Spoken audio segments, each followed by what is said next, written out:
చూడండి ఇప్పుడు ఆనియన్ దోశ ఎలా వేయాలో మీకు వేసి చూపిస్తాను.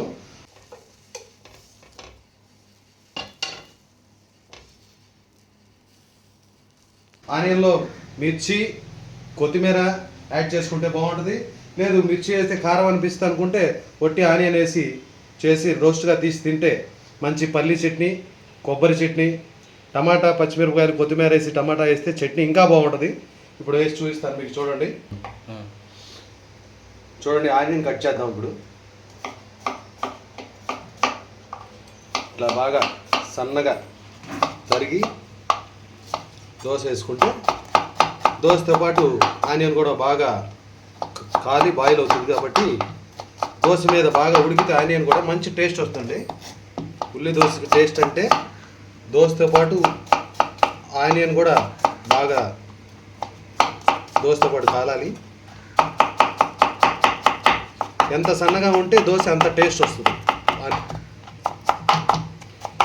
చూడండి ఆనియన్ దోశకి ఆనియన్ రెడీ అయిపోయింది. బాగా ఇంత సన్నగా కట్ చేసుకోవాలి మీరు కూడా. ఎంత సన్నగా ఉంటే దోశ అంత టేస్ట్గా ఉంటుంది ఆనియన్ దోశ. చూడండి పచ్చిమిర్చి ఇలా సెంటర్కి చీలికల్లా కట్ చేసుకోవాలి. మన ఇంట్లో వాళ్ళకి బాగా ఐడియా ఉంటుంది ఇది. చూడండి మిర్చి కూడా బాగా సన్నగా తరిగామనుకోండి, పంట కింద పడిందంటే అల్లం మిర్చి దీనితోటి ఉల్లిపాయ దోశలో మంచి టేస్ట్ వస్తుంది.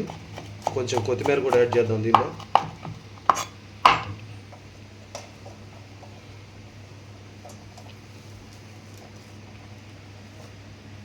చూడండి కొత్తిమీర శుభ్రంగా మంచిగా నీళ్ళలో ఒక గిన్నెలో వాటర్ తీసుకొని దానిలో వేసి ఒక 2 నిమిషాలు కదిలించి బాగా కడిగి ఆనియన్ మిర్చితో పాటు కొత్తిమీర కూడా బాగా సన్నగా తరిగారంటే ఇంకా మంచిగా ఉంటుంది.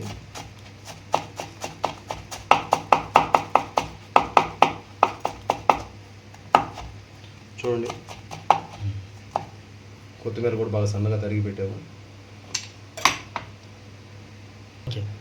కొంచెం అల్లం కూడా యాడ్ చేసుకుందాం.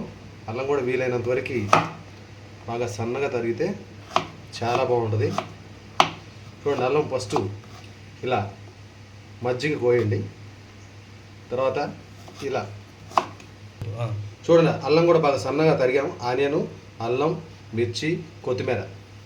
చూడండి పెనం వేడి చేసుకున్నాం. ఇప్పుడు కొంచెం వాటర్ వేసి పెనం ఇలా శుభ్రంగా క్లీన్ చేసుకొని చూడండి ఇప్పుడు దోశ పోస్తున్నాను. ఇట్లా ఒక గరిటె పిండి తీసుకొని చిన్నగా నిదానంగా ఇలా వెడల్పు చేసుకుంటే పిల్లలైనా పెద్దోళ్ళైనా మంచిగా వస్తుంది దోశ. చూడండి చూడండి ఆనియన్, ఉల్లిపాయ, ఇలా కొద్దిగా మిర్చి, కొద్దిగా అల్లం, లైట్గా కొత్తిమీర, ఆనియన్ ఇంకొంచెం వేసుకుందాం.